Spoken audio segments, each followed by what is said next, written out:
Suppressing your emotions, thoughts, or feelings, you people please, you feel like you have deep insecurities, you might need some inner child healing. I recently had a situation come up that cost me a lot, and this prompted me into examining my actions and a deep understanding of certain reasons why you make mistakes. When we understand the unmet needs of our childhood, acknowledge it, and address it, we can easily monitor our self-destructive habits that change so that we can foster a better relationship with self.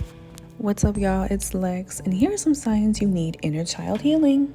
Number 1, repeating patterns. This can vary and look very different for everybody, but that can be consistently choosing the wrong partners and participating in bad behavior. Recognizing the connection between partners and early childhood experience is crucial for inner healing. This can look like you not getting attention or validation from a parent or caregiver, so in relationships you look to people who are unavailable but seek that validation from them. Number 2, low self-esteem. Now, this is something I really struggle with because if you're someone who's faced with a lot of rejection in your childhood, you could develop feelings of inadequacy or low confidence. Like for me growing up, I felt really rejected because I was one of the only little black girls in my class, and y'all know how kids are. Kids like to couple up and they like to date, and I was singled out. I was like, girl, where's my boo? And not addressing that rejection that I faced ultimately led me to look for validation from external means, especially with relationships, especially with other people.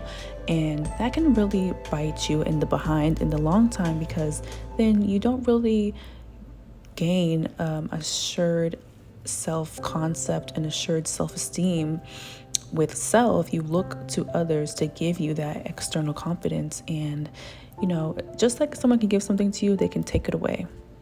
And ultimately, that blossomed in my adulthood and made me feel unworthy of love because my needs weren't addressed. Number 3, people pleasing. All right, y'all perk your ears up for this one. If you're constantly seeking external validation and approval, 9 times out of 10, this stems from your childhood experiences.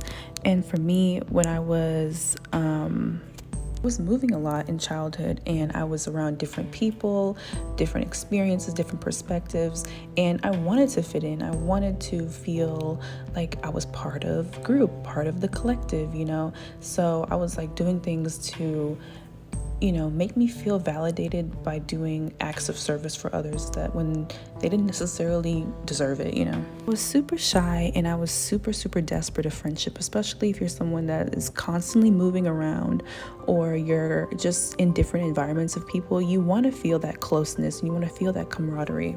But the key is knowing when to do things and who to do those things for, and not to overgive and not to place your value on what you can offer to other people, and know that you are valued just being yourself, not doing anything else. I would cling to people and do things I really didn't want to do, all for the sake of validation.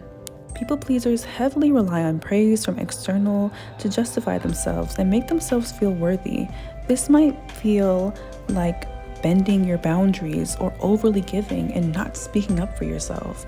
You feel like, this situation I'm in doesn't feel right. I don't really like this person, how they speak to me, but I'm going to stay around because I want them as a friend. I admire them. I think that they're cool. I think that they're confident. I want to be around that. And I admire the cadence that they give off, but they treat you bad. Understand that life be lifing, y'all, and it plays out differently for a lot of us in a multitude of ways. The past doesn't define you if you don't allow it to. Healing your inner child places emphasis back into your hands and gives you the responsibility to take charge of your life. And last but not least, negative self-talk. Y'all, this one holds me in a chokehold. You're telling yourself things like, you're annoying, you're weird, be normal. These depreciating comments are deteriorating your self-concept. I want you to really train yourself and train your brain to only work in a positive way. If you feel negative comments come up, instantly acknowledge it and shift it.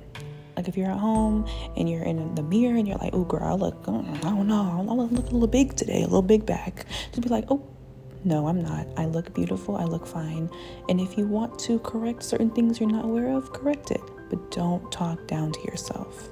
Even in the midst of confusion and chaos, even after you've done something so awful to someone that you love, know that you are worthy and you are forgiven by God. You are talented and you are special. Do things that challenge your inner critic and make you feel like you can do anything.